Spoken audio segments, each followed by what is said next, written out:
another Impact Wrestling just chock full of nuts. If you know that expression, it's a pretty old expression that something is just full and jam-packed of goodness. In this situation, you could say the same thing. I'm not going to lie, there were several things on here I do not agree with. But I'm not saying they weren't putting effort into this show. They are. And it's 10-pound of turkey into a 5-pound bag again, but it's good turkey. Well, at least for many people will be good turkey. For me personally, there were many things I do not agree with. Opening up the show, OVE versus Rich Swann, Tommy Dreamer, and Willie Mack. Now, we already know what happened at the end, and that is OVE with Sami Callihan won. But for me personally, this made no sense. Honestly.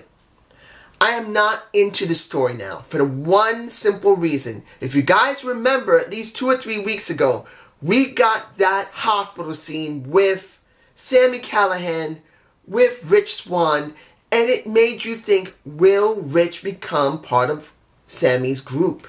Well, be with Sami would be better than being with the group because he cares more about Rich Swann than he does about the Chris brothers. To be honest, he should care more about Rich Swann than the Chris brothers because he was more closer. But when we get this situation from last week, and now this week, it really makes no sense. Look, they should have let Rich turn heel. They're already showing that, I believe, in Major League Wrestling. I haven't seen it in a little while because the schedule has been so out of whack. I couldn't keep up with what was going on. I hadn't been watching. And by the time I saw Major League Wrestling had an episode out, it was days later. So instead of it being on a Saturday or Sunday, it's like Tuesday or Monday, whenever they put it up. So I haven't even looked to see if there's anything this Saturday. If there is, I'm going to probably do a review of it, if I don't forget. But at least you got Rich Swann being a heel on that show. But here, he's being a face when he should be a heel. I just don't get it. Unfortunately, I don't have the scene of Sami Callihan grabbing, well, let's say with Tommy Dreamer, he just decided to hit him in the nether region and make it interesting to win that match with a pile driver. You guys already know what I mean. If I can't grab a couple of snippets of it, you already know. Alright, Glenn Gilberty? I keep forgetting the guy. Disco Inferno. That's what I'm going to call him because Glenn Disco Inferno, because I can't remember. I don't know if his name is Gilberty. I don't remember the guy because I didn't see much of TNA during the early years. So I'm not very familiar with the guy. But he has been around for a while. And I just don't really know him that well. Well, I thought we were supposed to have a match with Scarlett Bordeaux, but now it's going to be, I think, in 2 or 3 weeks at when is it? I can't remember. Against All Odds, I think it's Against All Odds, but I'm not sure. Or it could be United We Stand. I don't know if those are actual pay-per-views or they're themed impacts. I am so hoping they're pay-per-views. I want to see Impact make money. And I do got to say something after this about what happened with Melissa and the Twitch stream because it was, you'll hear my feelings about it in a moment. But he went up against Kikito. I'm mispronouncing the guy bad. Supposedly he was from, well, I don't think he's from, Noah. I think they said he was from New Japan.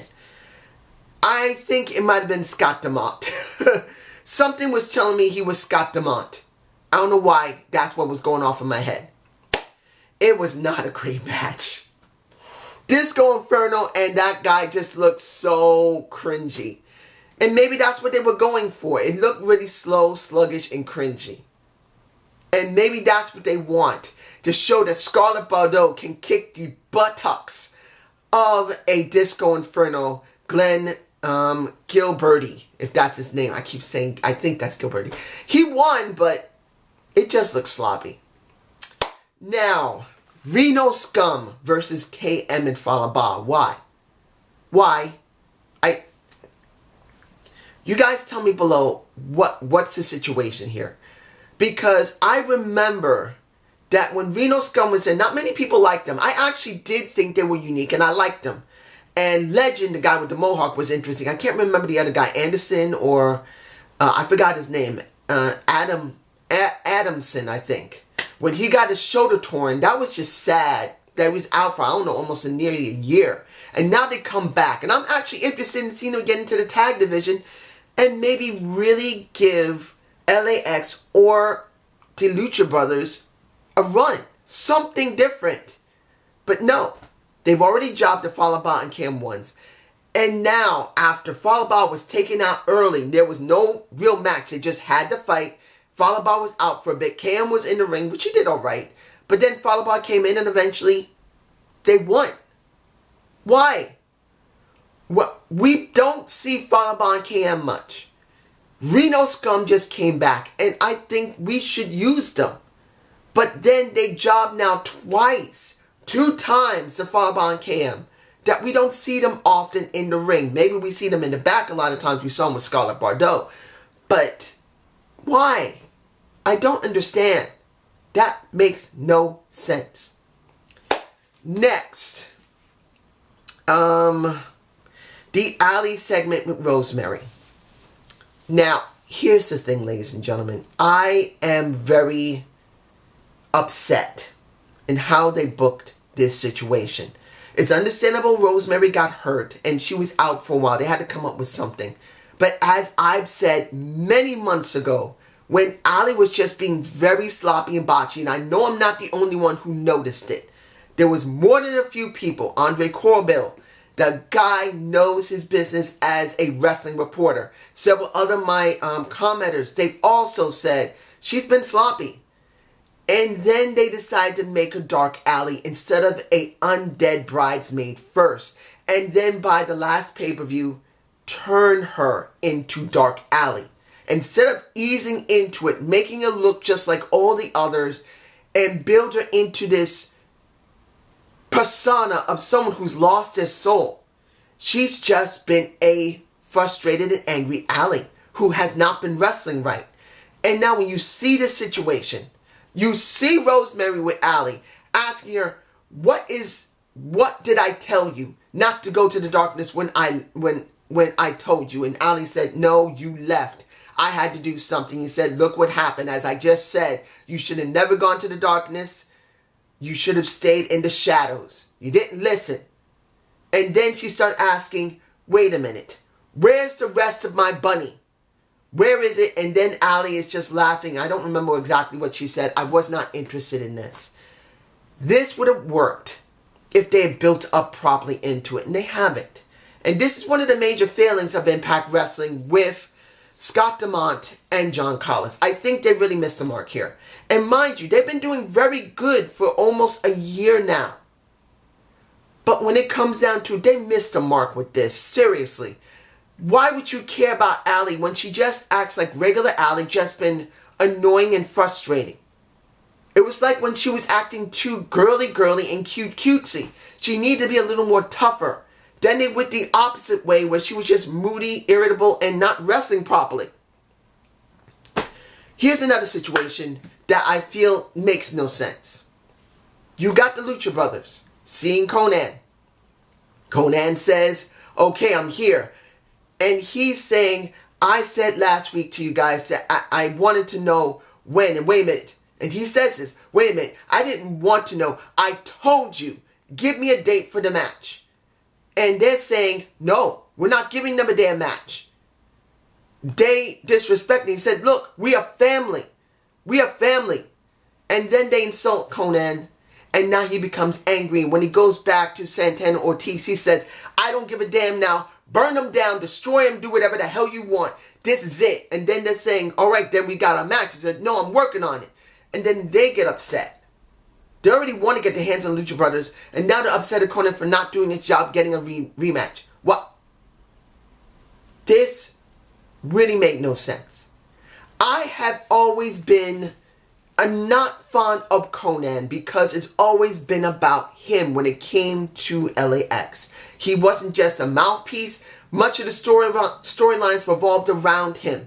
And in many cases, it sucked that it revolved around him. When it came to the OGs versus LAX is when there was something new and different, where it could have been Santana Ortiz that had to decide between King and Conan, but they didn't go there. And now again, when they had something interesting, where this time it had to be Conan who had to choose. And instead of setting this up at a signature pay-per-view or a special themed impact, and I'm not fond of themed impacts.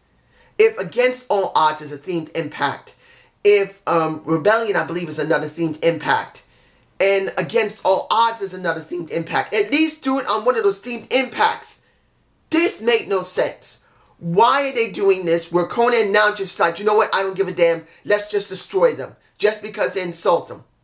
How come with LAX, they did the insulting and he walked away, but when it comes to the Lucha Brothers, instead of walking away again because he can't stand it, he now wants to destroy the Lucha Brothers? It just doesn't work for me. It's wrong. He should have been angry and said, we are family, please. I love you. You are my sons. I raised you. And they could have the attitude, but he's trying to convince them, and then you can make them act like, well, you know what? We don't want them because they disrespect us, but you know, we love you, Conan. And this is how both sides should be. They should have been brought into a freaking room, and Conan was trying to figure a way to make things work, and then he has to walk away, and they're both telling him before he walked away, Conan, you better not walk away. You got to choose between us, either the Lucha Brothers or LAX. Choose, old man, choose. That's what they should have done with this, and they did not, and it sucks. Ugh. Okay, moving on.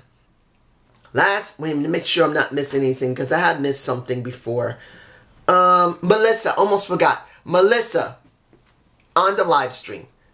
I'll say this. I will give her one good credit because she said she was in Chicago for something. But I give her one big credit. This time around, she got her mic working. And she wasn't eating anything from what I can tell. She didn't seem to have any food at wherever she has the camera and the computer set up. She at least had sound so you can hear her. But here was the problem. They're now doing advertisement on Twitch, along with letting you talk to the people on Twitch, which is her and Don Collis. Don Collis. But here's the problem. I don't think it was John. No, Don. What am I saying, John? I don't think it was Don. I guess I'm thinking about the end of the show. That's why I'm saying John. Don, I don't think was the one who was setting up and turning on the feature to put advertisement on the stream before you started watching the show. I think it was her. Because at one point, the stream was going to do the advertisement, but it didn't activate quick enough, and she came on, and then she pressed the button, and then the advertisement came on. So I think she's the one who was controlling the advertisement on its timing. It was horrid.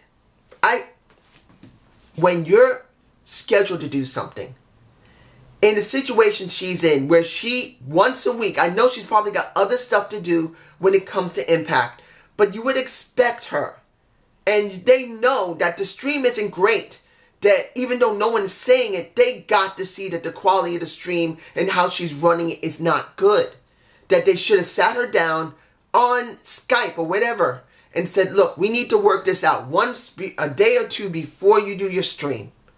We need to set this up so you can know when to have everything set up. At least a day or two before the stream so they can practice. Get the stream set up. Let there be a mock stream so she can get a little practice in. Because it is sloppy. She didn't have the timing of the stream right.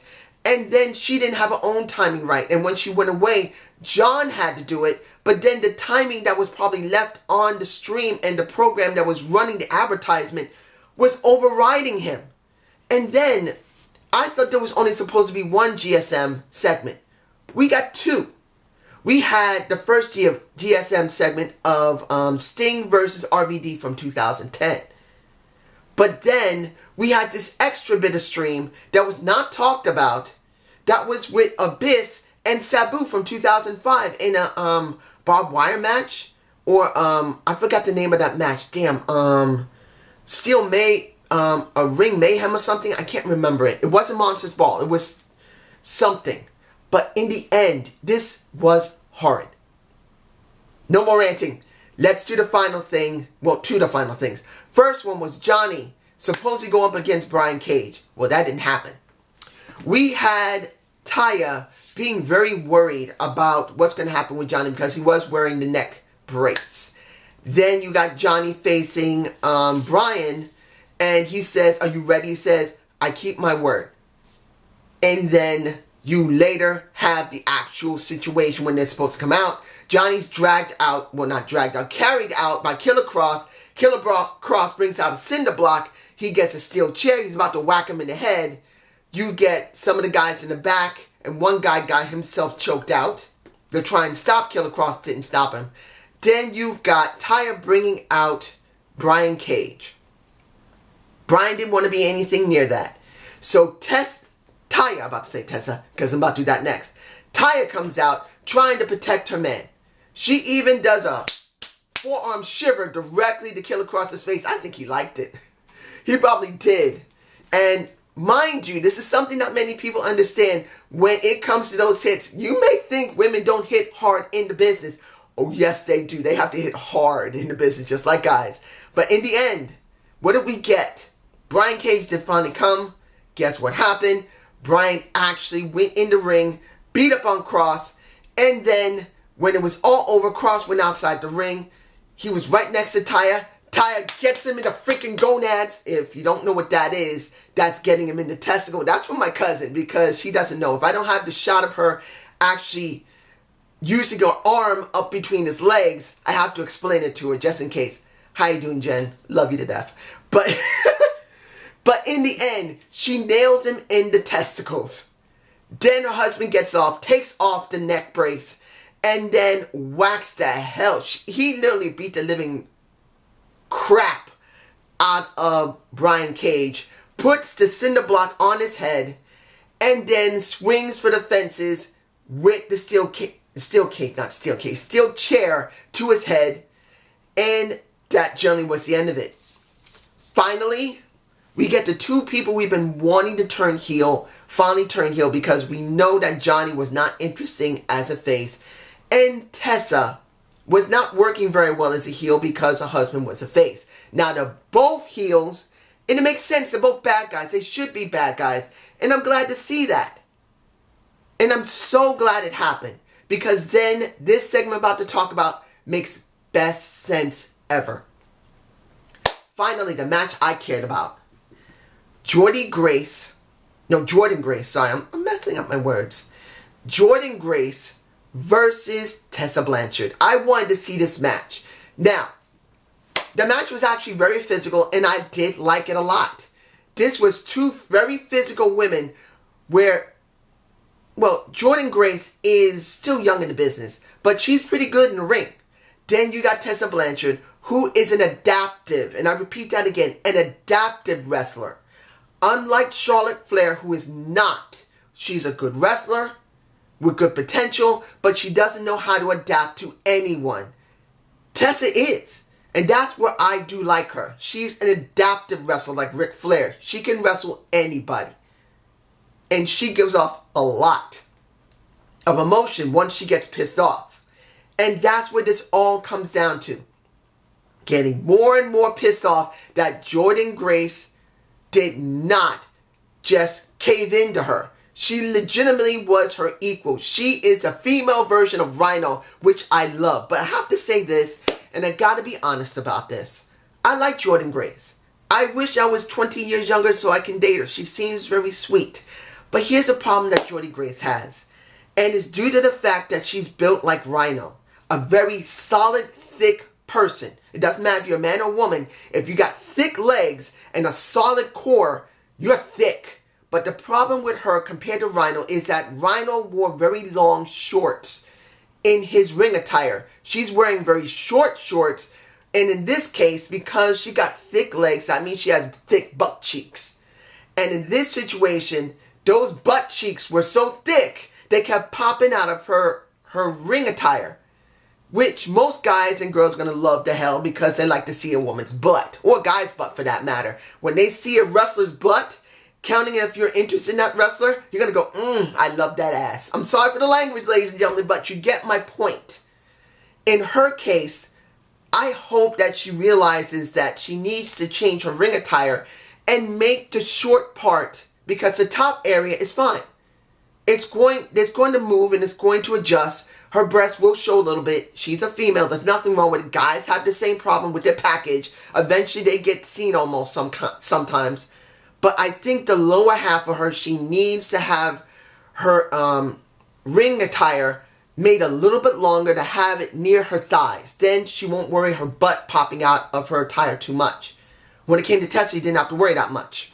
Tessa's not built like a Jordy Grace. She's just not thick-legged. But in the end, Jordy Grace wins. Why am I saying Jordy? Jordan Grace wins. She wins. What is it, Jordy? I mix it up. Guys, tell me below, which one is it, Jordan or Jordy? But she wins, and Tessa has a meltdown. And this, I'm glad happened. I enjoyed the meltdown. She beat up on the ring bell keeper. She got so angry, she beat the living hell out of this guy who is about the same size as her. But honestly, physically, I don't think he would even compete. She is way too... that. She will whoop his butt. But in the end, you have Gail Kim come out. She beats her up a little bit. And then they have a fight in the back with Scott DeMont. Now, here's the thing. Scott suspended, well, I'll put it in this respect. There's now suspension for Gail Kim, who's supposed to be in the back now as a creative, someone who's in creative, who writes now for the show, legitimately. They've now put her into this situation so they can help Tessa out, to give her something more, because there's not that many women on the roster. You already got a few of the ladies who are currently locked up in storylines, so she needed someone extra to work with. But this is the thing for me personally when it comes to Gail Kim. If she comes back to wrestle, she needs to put over Tessa Blanchard. I know that everyone loves Gail. I still care about Gail. But Gail does not need to win anything anymore. She's a Hall of Famer. She's the first Hall of Famer in Impact Wrestling as a female. And she has nothing to prove anymore. She should not be trying to get any type of getting over. She doesn't need it. The person that needs it is Tessa Blanchard. And in this situation, particularly that you now have a heel, Taya Valkyrie, this could actually turn Tessa Blanchard from a heel to a face if it's done at a signature pay-per-view or at a deemed Impact if they can't do a pay-per-view. They need her to win and turn face. They need it because this actually will help her. We don't know if Tessa can actually pull off being a face, and we need her to see where she can go. I'm hoping to go there, but this is just me. You guys tell me below. The show was good for many people. I'm sure they like it. But what happened with OVE, I didn't like it. What happened with Falabon Cam versus Reno Scrum, I definitely didn't like. What happened with LAX, Conan, and the Lucha Brothers, I did not like it. Seeing Johnny turn heel along with Taya, I'm so happy about. And Tessa melting down in the match with Jordy Grace, I think her name is Jordy. That was great. I know a lot of that I didn't agree with, but it does not mean it wasn't done decently well. I want to make this clear. I didn't agree with it. Does not mean I don't think it wasn't done well. That you're going to have to take with a grain of salt. Have a good day. Have a good night. Peace.